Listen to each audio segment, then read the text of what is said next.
Hey guys, welcome back to Priya Sura's hut. இது Tuesday afternoon. தம்பிக்கு தான் லஞ்ச் ப்ரிப்பேர் பண்ண வந்திருந்தேன். அவருக்கு தனியாக எதுவுமே சமைக்கிறது இல்லை. இருந்தாலும் இந்த மாதிரி கோல்டு டைமில் அவருக்கு மட்டும் ஸ்பெஷலாக ஏதாவது செஞ்சு கொடுப்பேன். இன்றைக்கு அவருக்கு கொள்ளு தான் செய்யலான்னு எடுத்திருந்தேன். இதோட ரெசிபி நான் ஆல்ரெடி நம்ம சேனலில் ஷேர் பண்ணிப்பேன், தேவைப்பட்டால் போய் பாருங்கள். கோல்டாக இருக்க டைமில் 8 months ப்ளஸ் பேபிஸ்லேருந்து இதுக்கு நான் தாராளமாக கொடுக்கலாம். ரொம்பவே எஃபெக்டிவாக இருக்கும், எக்ஸ்பீரியன்ஸில் சொல்கிறேன். அம்மா வீட்டு பக்கத்தில் தெரிஞ்சவங்க ஒருத்தவங்க இருந்தாங்க.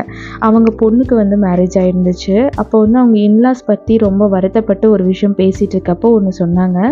அது இன்றைக்கி வரைக்கும் எனக்கு ஒரு மாதிரி அது நான் அப்போ தான் ரியலைஸ் பண்ணேன்னு சொல்லலாம். அப்போ சொல்கிறப்ப சொன்னாங்க, ஏம்மா, என் மாமியாரும் ஒரு பொண்ணு தானே, அவங்களும் என்ன மாதிரி கல்யாணம் ஆகி தானே அந்த வீட்டுக்கு வந்திருப்பாங்க. அவங்க ஏன் என்னை புரிஞ்சிக்க மாட்டேங்கிறாங்க? மற்றவங்கெல்லாம் புரிஞ்சுக்கிட்டா கூட அவங்களும் ஒரு பொண்ணு தானே, என்ன மாதிரி தானே அவங்களும் இருந்திருப்பாங்க. ஏன் அப்புறம் என்னை பற்றி அவங்களே தப்பாக சொல்கிறாங்க அப்படின்னு சொல்லி கேட்டாங்க. நான் அப்போ தான் ஒரு விஷயம் யோசித்து பார்த்தேன். நிஜமாலுமே அதுதானே உண்மை. நம்மளை பற்றி இப்போ ஒரு பொண்ணு இப்படி தான் அப்படின்னு சொல்கிறதுக்கு தான் நிறைய பேர் இருக்காங்க. ஆனால் சச்சா, அந்த பொண்ணு அப்படி கிடையாதுப்பா அப்படின்னு சொல்கிறதுக்கு யாருமே இல்லை. இதில் இன்னொரு ஷாக்கிங்கான விஷயம் என்னென்னா, அதை சொல்கிறதே ஒரு பொண்ணாக தான் இருப்பாங்க. இந்த பொண்ணு இப்படி தான், இதோட கேரக்டர் இப்படி தான் அப்படின்னு சொல்லி ரொம்ப ஈஸியாக ஒரு விஷயத்தை பார்த்தோன்னே ஜட்ஜ் பண்ணிடுவாங்க. ஆனால் அது ஒரு பொண்ணே சொல்கிறப்ப தான் ரொம்ப வேதனையாக இருக்குதுன்னு நினைக்கிறேன். நம்மளை நாமளே சப்போர்ட் பண்ணலன்னா எப்படி மென் சப்போர்ட் பண்ணுவாங்க? இந்த சொசைட்டி எப்படி சப்போர்ட் பண்ணும்?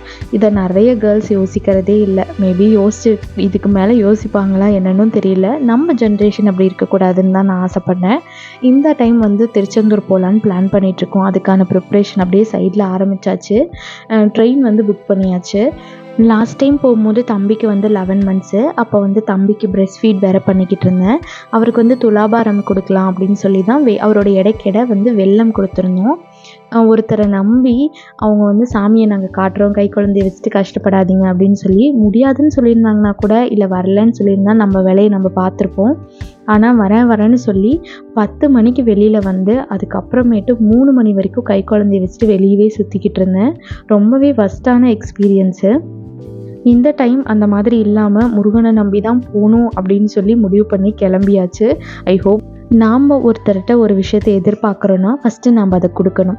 அது மாதிரி தான் நாம் ஆஸ் அ உமனாக நாம் வந்து ஒரு பொண்ணோட ட்ரெஸ்ஸிங் சென்ஸு இல்லை ஒருத்தவங்கள்ட்ட பேசிகிட்டு இருக்கிறத வச்சு அவங்கள ஜட்ஜ் பண்ணுறதை விட்டுட்டு ஆஸ் அ உமனாக ஃபஸ்ட்டு நம்ம உமனை ரெஸ்பெக்ட் பண்ணுவோம். அப்புறமேட்டு மென் கிட்ட எதிர்பார்ப்போம். அடுத்த வீடியோவில் பார்க்கலாம்.